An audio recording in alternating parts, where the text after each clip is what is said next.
आपको बताएं, स्विट्जरलैंड में खवातीन के बुर्का पहनने पर 1 जनवरी 2025 से पाबंदी आयद करने का ऐलान कर दिया गया है। पाबंदी की खिलाफ वर्जी पर $1144 जुर्माना होगा।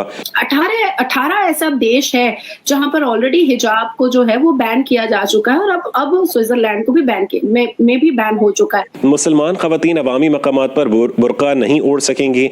बयान के मुताबिक इबादत गाहों में मुसलमान खवातीन नकाब कर सकेंगी। मेरा ये मानना है कि गल्फ चाहता है कि अपने प्राचीन भारतीय रूट्स में वापस आने को। और आज के दिन मुझे बड़े दुख के साथ बताना पड़ रहा है कि वो शख्स जिसने इस वतन का, आजाद वतन का, मुसलमानों के लिए एक आजाद मुल्क का ख्वाब देखा था, उसके यौम पैदाइश के दिन 24 लोग जहां बहक हो गए हैं। 24 लोग खुदकुश हमले में।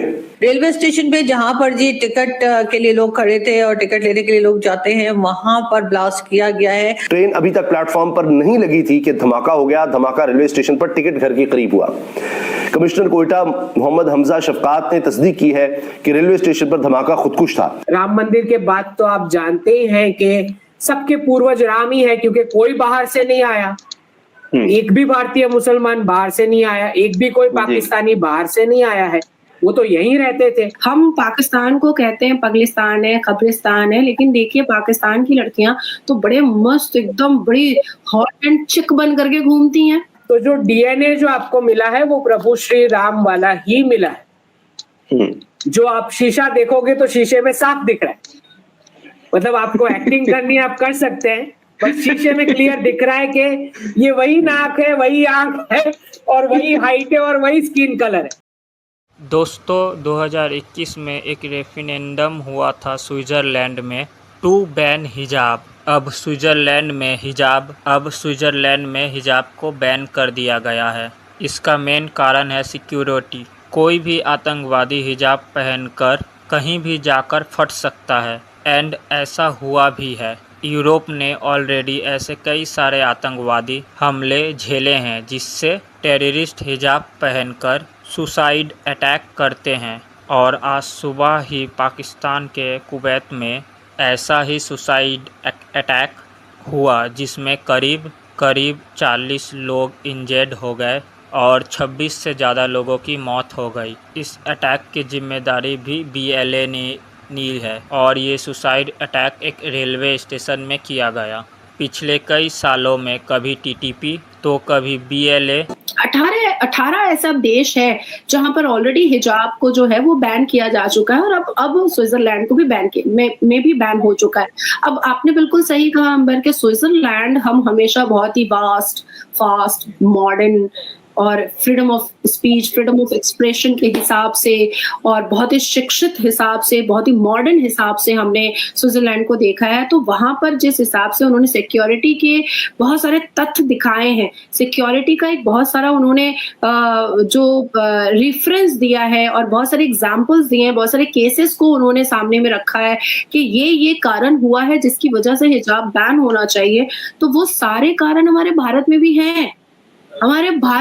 हैं, फिर हमारे भारत की केंद्र की सरकार ये एक निर्णय क्यों नहीं ले पा रही है कि यहाँ पर हिजाब बैन होना चाहिए। हम पाकिस्तान को कहते हैं पगलिस्तान है, कब्रिस्तान है, लेकिन देखिए पाकिस्तान की लड़कियां तो बड़े मस्त, एकदम बड़ी हॉट एंड चिक बन करके घूमती हैं, बड़ी मस्त घूमती हैं और उनको कोई क्रिटिसाइज भी नहीं करता है। पाकिस्तान की लड़कियों ने ही तो भगोड़े जाकिर नायक को मुंह तोड़ जवाब दिया। हमने तो 2 डेकेड चुपचाप सहा है भाई। इन्हीं मुसलमान पुरुषों की वजह से हमें चुप कराया गया और हम चुप भी हो गए और उसकी बेवकूफी और बदतमीजी वाली बातों को, भगोड़े जाकिर नायक की बातों को एक्सेप्ट भी किया गया और बर्दाश्त भी किया गया। लेकिन पाकिस्तान की लड़कियां तो बर्दाश्त नहीं की, उन्होंने तो मुंह तोड़ जवाब दे दिया, उन्होंने तो चप्पल जूता उठा लिया, गाली गलौज कर दिया इस भगोड़े जाकिर नायक पर। तो मुझे ऐसा लगता है कि अब हमारे केंद्र की सरकार को अपफ्रंट में आना चाहिए और हिजाब को परमानेंटली हमारे भारत से भी बैन करना चाहिए। क्योंकि ये क्या तरीका है भैया कि आप दुपट्टे से इस्लाम शुरू करोगे और खत्म करोगे, हिजाब से इस्लाम शुरू करोगे और खत्म करोगे। हमारी बॉडी देखने से अगर आपको प्रॉब्लम हो रहा है तो आप अपनी आंखें ठीक करो ना, हमारे ऊपर क्यों आप अत्याचार कर रहे हो। इतना दुख होता है। अल्लाह ताला जो लोग जांबाक हुए हैं उनकी मग़फ़िरत फरमाए और उनके लवाहिकीन को सब्र अता फरमाए। अब ये देखिए रेलवे स्टेशन पर ये खुदकुश हमला हुआ है, 24 अफराद जहां बाग, 40 जख्मी हुए हैं। मासूम लोग देखिए वो इस दहशतगर्दी की भेंट चढ़ गए हैं और यहाँ पर हुक्मरानों को कोई फिक्र नहीं है। वही रस्मी जुमले में आपको पूरी खबर बता देता हूँ।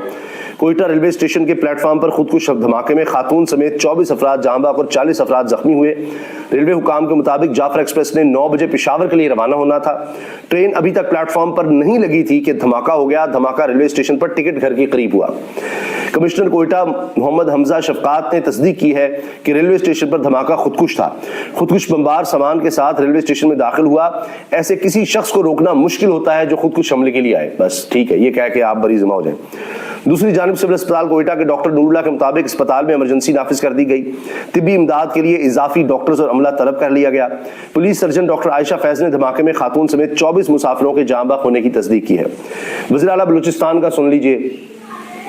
जो निगरान वज़ीर दाखिला होते थे फिर अब वज़ीर आला बलूचिस्तान बन गए हैं। कहने को पीपल्स पार्टी की वहां पर हुकूमत है। बस हुकूमतें करें, आप मजे लें, इंजॉय करें, याशियां करें, प्रोटोकॉल लें, तनख्वाहें बढ़ाएं, अशराफिया की मजे लें, लोग आम लोग मरते हैं मरते रहें। वज़ीर आला बलूचिस्तान सरफराज बुख्ती ने धमाके की शदीद अल्फाज में मजम्मत करते हुए आला हुकाम से राबता करते हुए वाक़े की तहकीकात का हुक्म दे दिया और रिपोर्ट तलब कर ली। आप और क्या कह सकते हैं? देखिए मुजफ्फर जी, मैं बहुत ही प्रिसाइज प्रेडिक्शंस देता हूं। मैं गोल वोल बात करना पसंद ही नहीं करता। तो बहुत मुझे जो क्लियर दिख रहा है, पीओके होने के बाद 2 रास्ता बचेगा। एक है कि पाकिस्तान को ये विजडम समझ में आ जाएगा कि अम्मी अब्बू बाजू में ही है, कहीं बाहर ढूंढने की जरूरत नहीं है। तो अगर वो डी रेडिकलाइजेशन का रास्ता पकड़ना चाहता है तो सबसे अच्छा तरीका वही है जो सऊदी अरेबिया और यूएई भी अपना रहा है, विच इज योग, आयुर्वेद और मंदिर। क्योंकि इसमें कोई खून खराबा नहीं होगा, ये मेरा मानना है। जी। पर उसके लिए पहले ये एक्नॉलेजमेंट आना चाहिए कि हाँ गलती हुई है। जब तक एक्नॉलेजमेंट नहीं है तब तक तो इम्प्रूवमेंट का कोई क्वेश्चन ही नहीं। ठीक। और पाकिस्तान के एजुकेशन जो पूरा आपका करिकुलम है उसको अगर डी रेडिकलाइज करना है तो कम से कम 100 से 200 बिलियन डॉलर की इन्वेस्टमेंट चाहिए। और भारत के अलावा कोई नहीं चाहता है कि पाकिस्तान इम्प्रूव हो जाए। बाकी सब तो चाहते हैं कि आप कटोरा लेके घूमो, क्योंकि अगर पाकिस्तान कटोरा लेके घूमेगा तो ही आपको काम करने को देंगे वो लोग कि अब ये करके दो हमको, ये तंजीम बनाओ, वो तंजीम बनाओ, राइट। तो अगर एजुकेशन सेक्टर रिवैम्प करना है तो पहले एक्नॉलेजमेंट चाहिए। आपके आर्मी, आईएसआई, एस्टैब्लिशमेंट, पॉलिटी और धार्मिक जो भी आपका सिस्टम है, सबको बैठ के पहले एक्नॉलेज करना पड़ेगा कि हाँ बहुत बड़ी गलतियां हुई है और हमें रिवर्स करना है। तो मेरा ये मानना है कि सऊदी अरेबिया, यूएई से अच्छी खासी फंडिंग भी मिल सकती है इसके लिए, पूरा एजुकेशन सेक्टर रिवैम्प करने के लिए, और भारत भी इसमें मदद कर सकता है गवर्नेंस के डायरेक्शंस में। तो ये सही वाला रास्ता है आफ्टर पीओके।